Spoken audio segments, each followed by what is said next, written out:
Good morning, students. Okay, start. Okay, I'm Dr. Chandra here.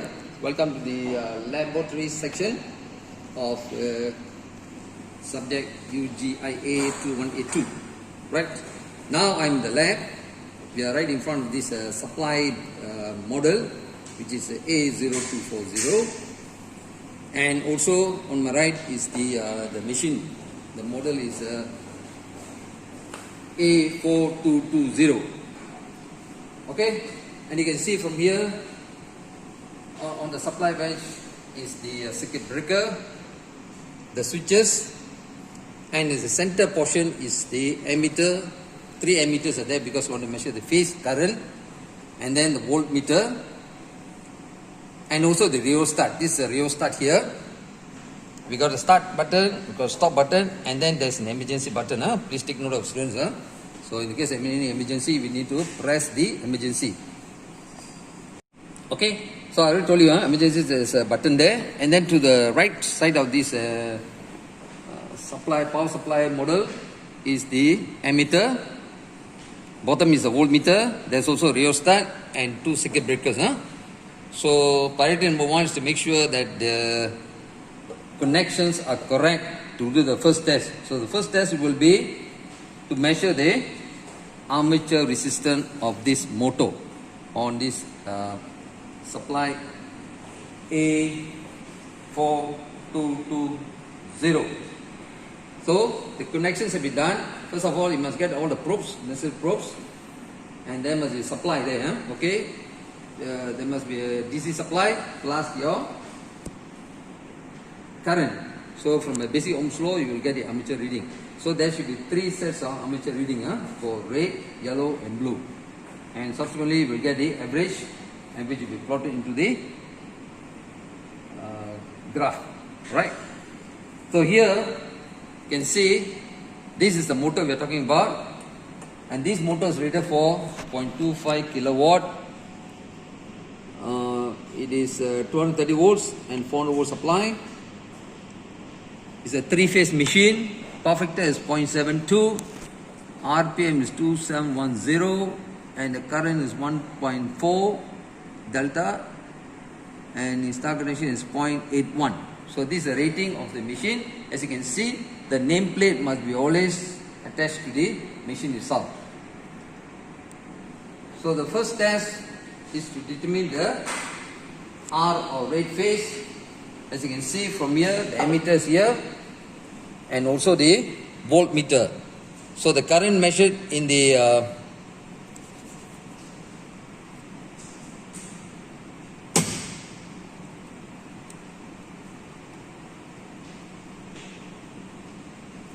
okay. Now you can see these readings on the voltmeter.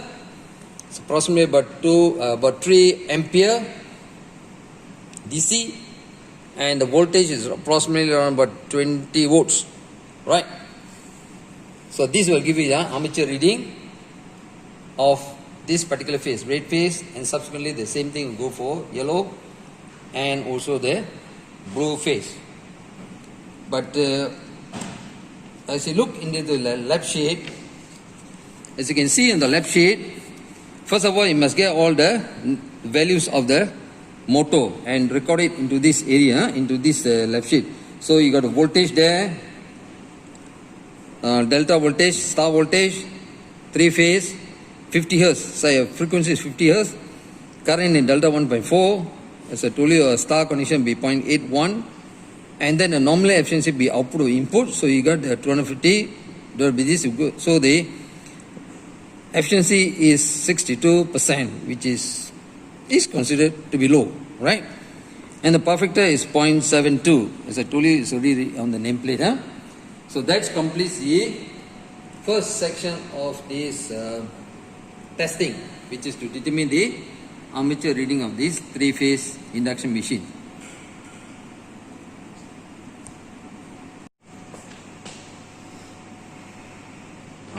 Okay, that's a connection, circuit connection. Okay, now we will continue with the test. We already completed our first test, which is the armature winding resistance. Now the second test will be the no load test. and you want to find out the no load current as well as the power loss in the under the no load conditions, right?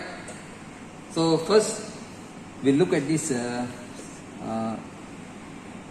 power supply model A0240, where you see on the left again it is the same supply source, and then the center part is a rheostat. The rheostat, before you start the machine, has to be in zero position.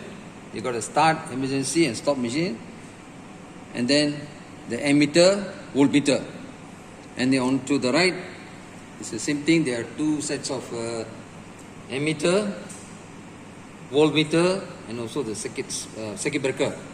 That completes on the power supply model. The next one will be the machine itself.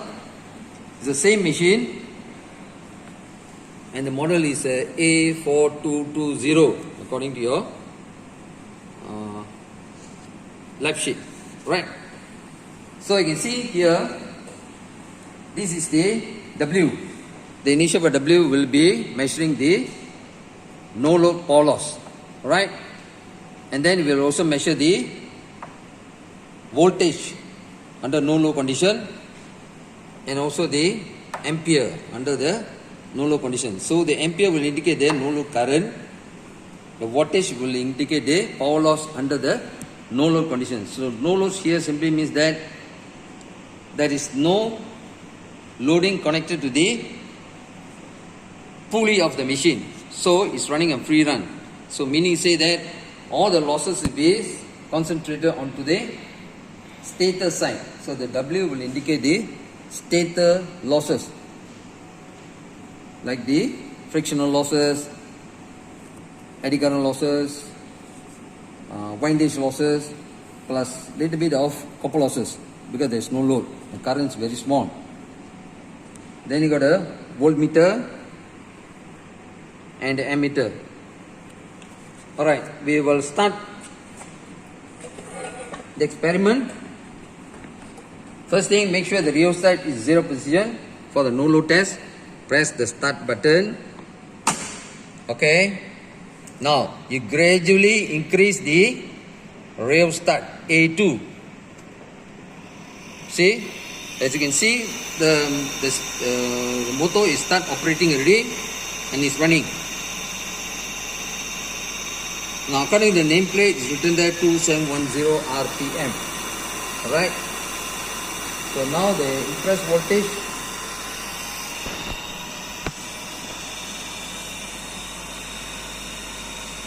okay, I'm increasing around about 200 volts, and the current is approximately about 1 amp. So you can see that the voltage impressed is quite small, plus the current, and obviously the power loss is very small. Alright, and obviously the power factor also will be very small, probably in the region of less than 0.5. Most probably in this machine will be 0.1 or maybe 0.17 or maybe 0.20. That's what we will get under no load conditions. So the connections, make sure connection must be correct, especially your grounding wire, the G wire here. Here, make sure this is for protection purposes. Okay, so after taking all these readings, after seeing all these values, you are supposed to plot it into the data sheet. The connection diagram is shown here, and your data must be entered here. So you can see the result sheet, 3-phase. First one you see 100%, 80%, 60% of the supply voltage. The minimum is 20%.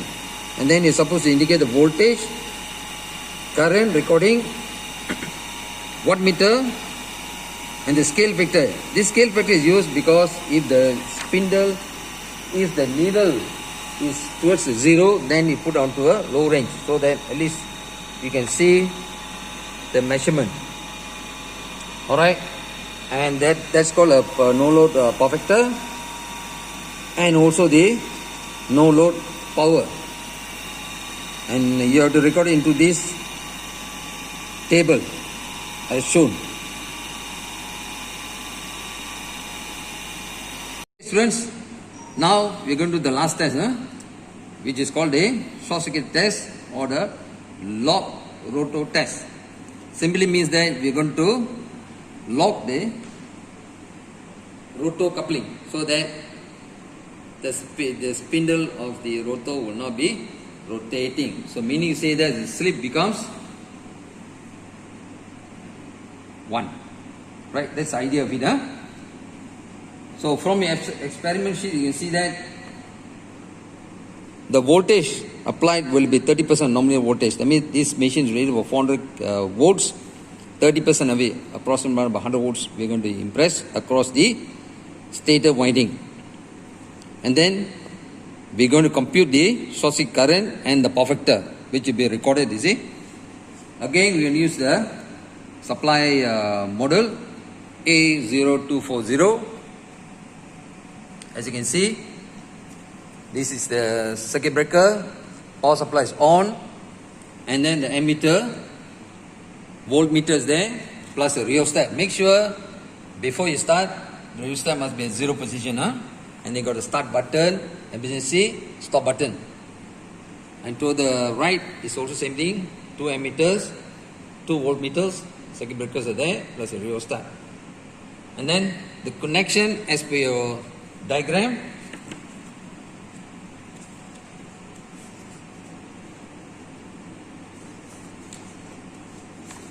Here, this is the circuit diagram.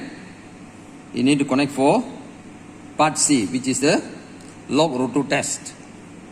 And you can see the wattmeter is there, your ammeter and your voltmeter. So this is called under short circuit condition. The ammeter will be measuring the short circuit current.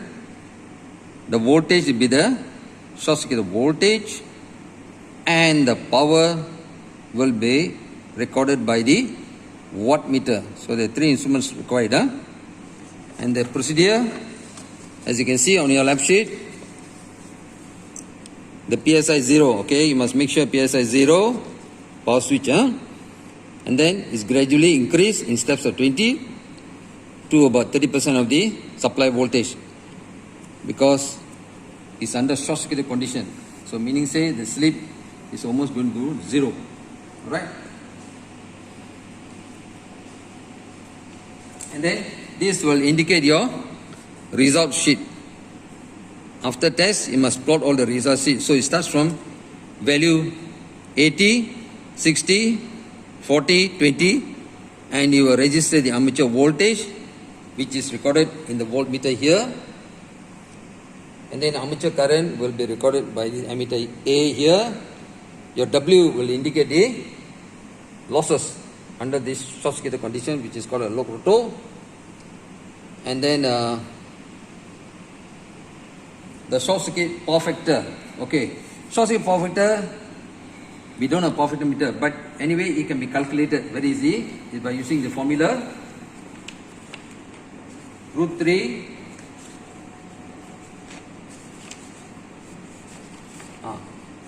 is P over √3 IV. So you can see here the formula is there. Power factor will be P divided by √3 VI. So that will give you your power factor under short circuit condition, which will be slightly higher than the no load test. Okay. Okay, now we are going to start this machine. So as I told you, the rheostat must be in 0 position. Start button on, and you can see the light indicating. Then it gradually increases the voltage. So about 30% of the supply. Okay, that's indicated there. Voltmeter, and then the current is being measured. It's approximately around about 3.8 amps. Okay, then you register into this table. P, you can see approximately around about 100 watts. Okay, for this particular machine. So all these readings record it into the result slip.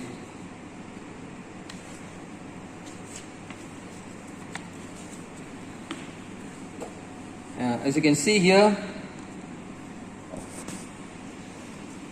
the rotor is locked, so meaning say it's not rotating.